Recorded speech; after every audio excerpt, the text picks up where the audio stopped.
Okay, hopefully this works. Some people commented about blankets, so I want to show you how easy it can be to make a blanket. We'll make a mini blanket. Pretend this is a big blanket. You want to have some fabric on the bottom. Use some batting and some more fabric on top. Now if you were quilting it, you would put various sections of fabric together, but I'm just going to show you a simple plain blanket here. First thing you want to do after you get it squared away with your batting in between two pieces of fabric and square it to the size. I'm not even using a good color here of thread. I've got blue. You want to do a zigzag, something over to seal the end a little bit. So actually I'm going to make this wider so it's a little faster. And if you're dealing with fleece, I should be using a walking foot, which is this, because it has feet on the top, so the feed dogs pull from the bottom and this pulls the fabric from the top, keeps it lined up. But I've had a lot of practice and I'm too lazy to change it, so I'm just going to go along here.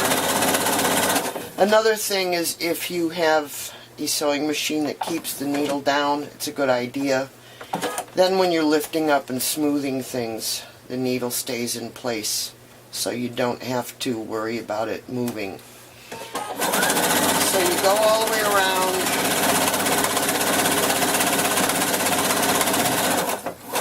Get to the end, turn.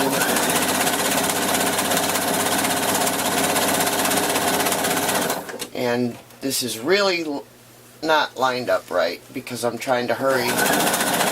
So I don't bore you with going around a piece of fabric.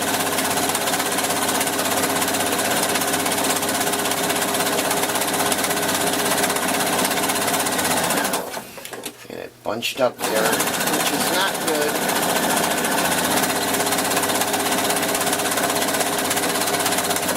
Okay. And we cut it. So now you would have your blanket, and it should be squared, not like this. Obviously this should be cut off because I should have kept it straight. And if I was doing this for real, I would have used a walking foot or very carefully kept it lined up and only gone a little bit at a time. So now you've got your blanket, and then another thing you'd want to do, and I'll just use a straight stitch, but you can use a fancy stitch, and you want to go up and down the blanket a little bit so that the batting doesn't get bunched up when it gets washed. You can use a nice swirl. The last time I did a blanket, I had a nice quilting stitch that went around here. So you can pick out some pretty stitch and go back and forth along here. And a great tool to have, if you have this with your machine, are these little guys. They fit into the back, and I'm not going to unscrew it. I'll do it a little bit. Well, no, I'm not, because I need to unscrew it a lot. But what you would do is you put these into your machine. There's a hole back here, and then you would line it up. You'd put it in whatever size you want, back and forth till you get it, and you screw it in tight. And say it's in like this, then you would line it up with your previous stitch so that when you're stitching the new one, you can keep it lined up because this marker is going along previous stitch. And then when you do the next one, the same thing. You would have it pushed in there at your setting, and you would line it up with the next one. And then you know that your quilting is even. So the big thing I wanted to show you, this stuff is pretty easy, but the big thing I wanted to show you is how to do a binding. So I'm going to just use excuse me, this old red binding that I put together. As you can see, it's got lines here because you can put the binding two pieces like this, stitch it, and then fold it over, and you get a nice line here, and then you cut off the remaining. This has been folded over too, so you could see that's where it was stitched, and then I folded it over and pressed it. So this could have been some good binding, but for this I'm going to show you here. So what you want to do is you want to start about here in the middle of the bottom of the blanket. And I would normally do a zigzag to make it nice and tight along the edge. But I'm going to cheat and make it faster and just do a straight stitch and make it kind of long, almost like a basting stitch. But if I was doing this for real, I would do a nice zigzag all the way down here so that it stays nice and tight to the edge, because what you're going to do is fold it over then, and you want this to stick. But start about midway on the bottom. If this was the top of the back, this would be the front. So we start on the back and about the middle of the bottom, and you go along. When you get a few from the edge, you cut it, and then, wow, that was really bad. Did I run out of? Okay, I'm going to stop it because I ran out of bobbin. Or actually, I will put in another bobbin of some wacky color. So we'll just toss in this beige real fast. It should have warned me, but lately I noticed it wasn't very good at warning me. This is my Viking sapphire machine. It should warn me when the bobbin is out. But it was so close, maybe it just forgot. Okay, so you go along, you get to about the edge, and you cut it. And then you take your binding and you fold it straight up, keeping your thumb about here, straight up and straight down. So you get this little pinch here, and you don't want this in there, so you got to be careful that it's pulled away. All you're going to do is stitch from here down. So you've got it here, you go straight up, hold it, and straight down. And now you sew that. Let me get this lined up. And I'm doing this really sloppy, but you'll see when I'm done. Now you stop a couple stitches from the edge, cut it, and it goes up and back down, and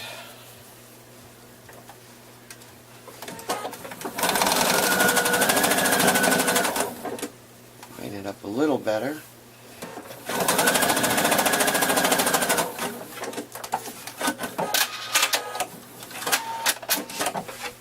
You want to go pretty close to the edge because you want it all sealed.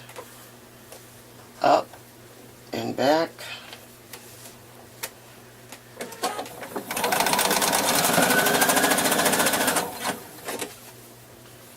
Roll out a little bit more. Get this out of the way.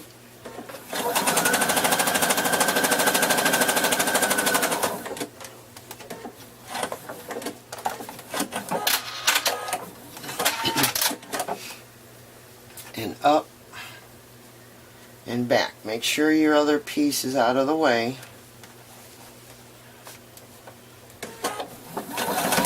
And just give this a little bit and then cut it.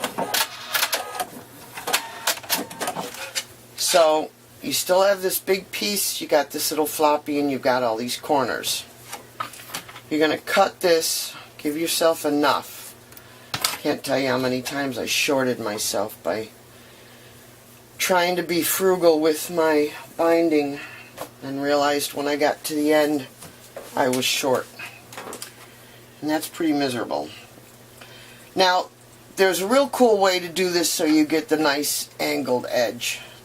And I've done it, but I always forget. And it's a wrestling match, so a lot of times I just cheat and make a square or a straight edge. What you do is lay it flat and take your two pieces, leave yourself a little room.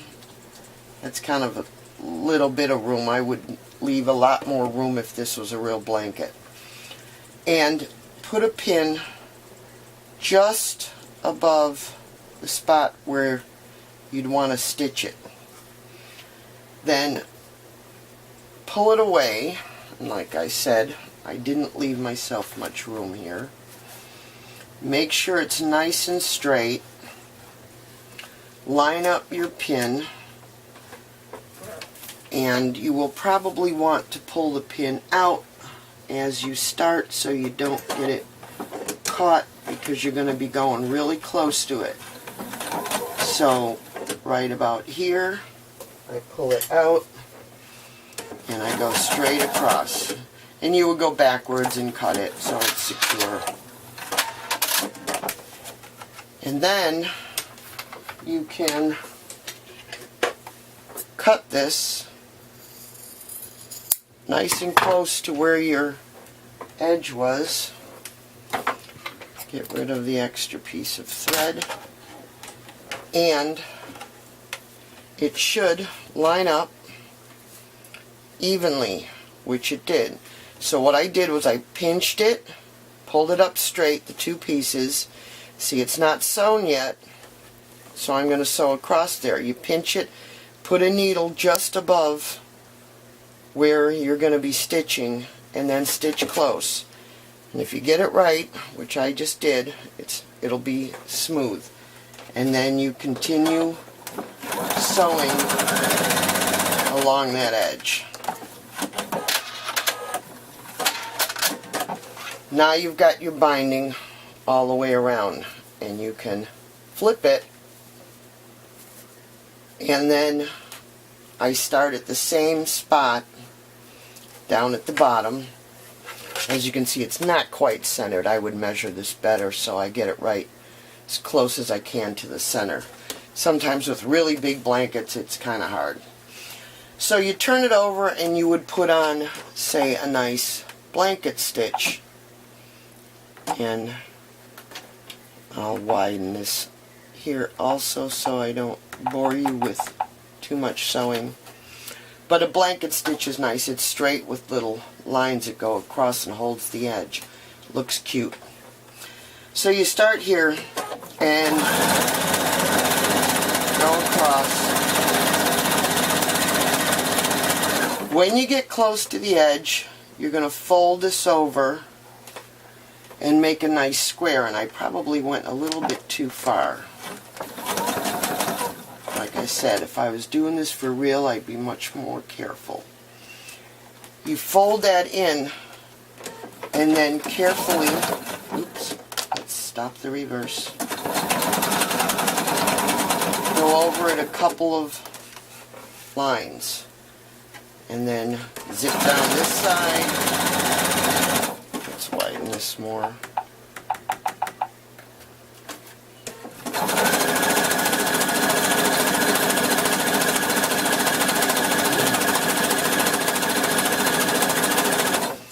it gets close, you fold that edge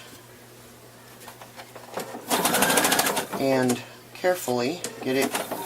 You want to go slow when you hit that. No, don't go all the way, just enough to catch that corner because you want it to be even when you come down this way. So here we go down this side.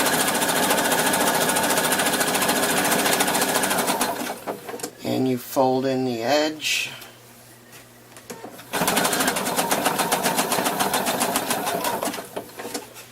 And then you can see I went too far on that one. I really do this a lot better when I'm paying attention and not doing mini ones. And you pull this edge in.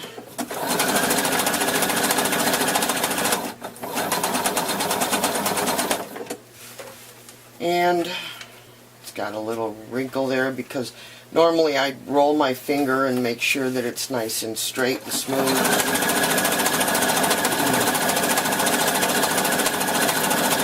Okay, that's enough of that. And I've got the thread caught in there, which you don't want to do. And then on the edges, because this is like a little pocket, what I like to do is I put it on a zigzag and I bring it in from the inside. Get that thread out of the way. And I just do a little zigzag across each corner. So you don't get dirt, fuzz stuck in there. It makes a nice little edge across the corner. Some people like leaving it with the little pocket. I don't. I like smoothing it and putting the zigzag along this little edge. So there you have it on the back. When you get rid of all the threads hanging out, you'd have the blanket and it'd be quilted with some nice design. On the back edge, you sewed it along there and then you folded it over so you hid the stitching. And yes, you will see the blanket stitch, but if you did it nice, it doesn't look bad along the edge. And it has nice corners back here, which when you do the zigzag on the front, you get the zigzag here, so it closes the corners there also. And then on the front, you folded it over, and you get these nice corners with a blanket stitch, and it doesn't look bad. Now if that was big and it was quilted all the way, that would be a nice little blanket. So that's how you do it. Just stitch it on the back, go to the edge, go up and bring it back, stitch down, and then you fold all the corners over, do the blanket stitch, and put something here. And of course you do your quilting. Quilting just means holding two pieces together. This quilting squares are if you make designs with various pieces and sew them backwards and then put that fabric together so it's in a design. Obviously I just used a design fleece, but it's got batting in there so it'd be nice and soft, and then when it's washed it'd be really nice and poofy. And there you have it. Hope that helps.